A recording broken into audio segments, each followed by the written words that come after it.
ओम दुम दुर्गाय नमः। स्वागत है आपका हमारे चैनल पर। आज है नवरात्रि का 5वां दिन और आज के दिन माता स्कंद माता की पूजा की जाती है, कथा सुनी जाती है। आज के इस वीडियो में हम स्कंद माता की कथा भी आपको सुनाएंगे और माता स्कंद माता को कौन से आपको फूल अर्पित करने हैं, कौन सा भोग लगाना है, आज के इस वीडियो में बताएंगे। बस वीडियो आपको अच्छा लगे तो आपको वीडियो को लाइक करना है और शेयर करना है, साथ ही साथ चैनल को भी सब्सक्राइब करना है। तो नवरात्रि के 5वें दिन आदि शक्ति माता दुर्गा के पंचम स्वरूप माँ स्कंद माता की पूजा अर्चना की जाती है। शास्त्रों के अनुसार माँ स्कंद माता भक्तों पर अपने पुत्र के समान प्रेम और स्नेह लुटाती हैं। ऐसी मान्यता है कि माँ की उपासना करने से नकारात्मक शक्ति दूर होती है और मनवांछित फल मिलने के साथ ही कार्यों में सफलता भी प्राप्त होती है। स्कंद माता की विधि विधान से आराधना करने से साधक के लिए मोक्ष का रास्ता भी सुलभ हो जाता है। ये भगवान स्कंद अर्थात कार्तिकेय की माता है, इसी कारण इन्हें स्कंद माता कहा जाता है।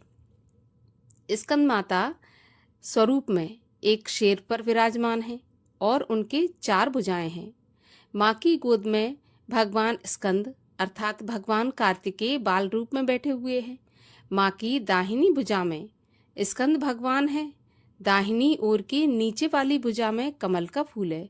बाईं ओर की ऊपर वाली भुजा वर मुद्रा में है और नीचे वाली भुजा में भी कमल का पुष्प माँ धारण किए हुए हैं।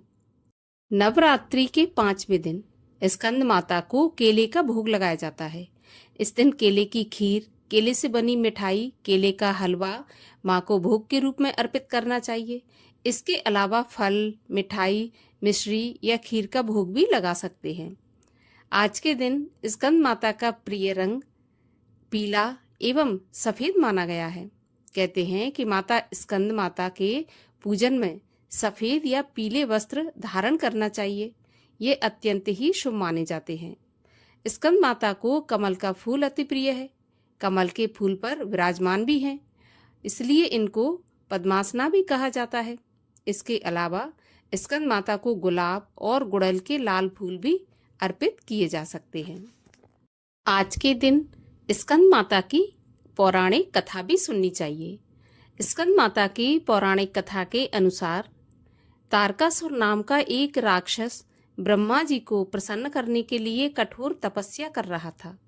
उस कठोर तप से ब्रह्मा जी प्रसन्न होकर उसके सामने आए। ब्रह्मा जी से वरदान मांगते हुए तारकासुर ने अमर होने का वरदान मांगा। तब ब्रह्मा जी ने उसे समझाया कि इस धरती पर जिसने भी जन्म लिया है उसे मरना है।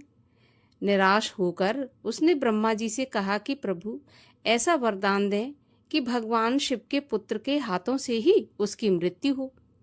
तारकासुर की ऐसी धारणा थी कि भगवान शिव योगी हैं और कभी विवाह नहीं करेंगे, इसलिए उसने ऐसा वरदान मांगा, क्योंकि उसने सोचा कि ना तो भगवान शिव का पुत्र होगा और ना उसकी मृत्यु होगी। फिर उसने ऐसा वरदान पाकर लोगों पर हिंसा करनी शुरू कर दी। तारकासुर के अत्याचारों से परेशान होकर सभी देवता भगवान शिव के पास पहुंचे और तारकासुर से मुक्ति दिलाने की प्रार्थना करने लगे। तब शिव जी ने पार्वती से विवाह किया और कार्तिकेय के पिता बने।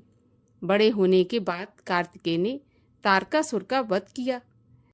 कार्तिकेय का एक नाम स्कंद भी है, इसीलिए माँ को कार्तिकेय की माँ होने की वजह से स्कंद माता कहा जाता है। इसके अलावा स्कंद माता को और भी नामों से जाना जाता है, जैसे हिमालय की पुत्री पार्वती हैं। इन्हें माहेश्वरी और गौरी के नाम से भी जानते हैं। पर्वतराज हिमालय की पुत्री होने के कारण पार्वती कही जाती हैं। इसके अलावा महादेव की पत्नी होने के कारण इन्हें माहेश्वरी नाम दिया गया और अपने गौर वर्ण के कारण गौरी कही जाती हैं। माता को अपने पुत्र से अति प्रेम है, यही कारण है कि माँ को अपने पुत्र के नाम से पुकारा जाना उत्तम लगता है। ऐसी मान्यता है कि स्कंद माता की कथा सुनने या पढ़ने वाले भक्तों को माँ संतान सुख और सुख संपत्ति का वरदान देती हैं। और आइए अब करें स्कंद माता की आरती। जय तेरी हो स्कंद माता, पांचवा नाम तुम्हारा आता। सबके मन की जानन हारी, जग जननी सबकी महतारी। तेरी जोत जलाता रहूं मैं, हरदम तुझको ध्याता रहूं मैं। कई नामों से तुझे पुकारा, मुझे एक है तेरा सहारा। कहीं पहाड़ों पर है डेरा, कई शहरों में तेरा बसेरा। हर मंदिर में तेरे नजारे, गुण गाएं तेरे भक्त प्यारे। भक्ति अपनी मुझे दिला दो, शक्ति मेरी बिगड़ी बना दो।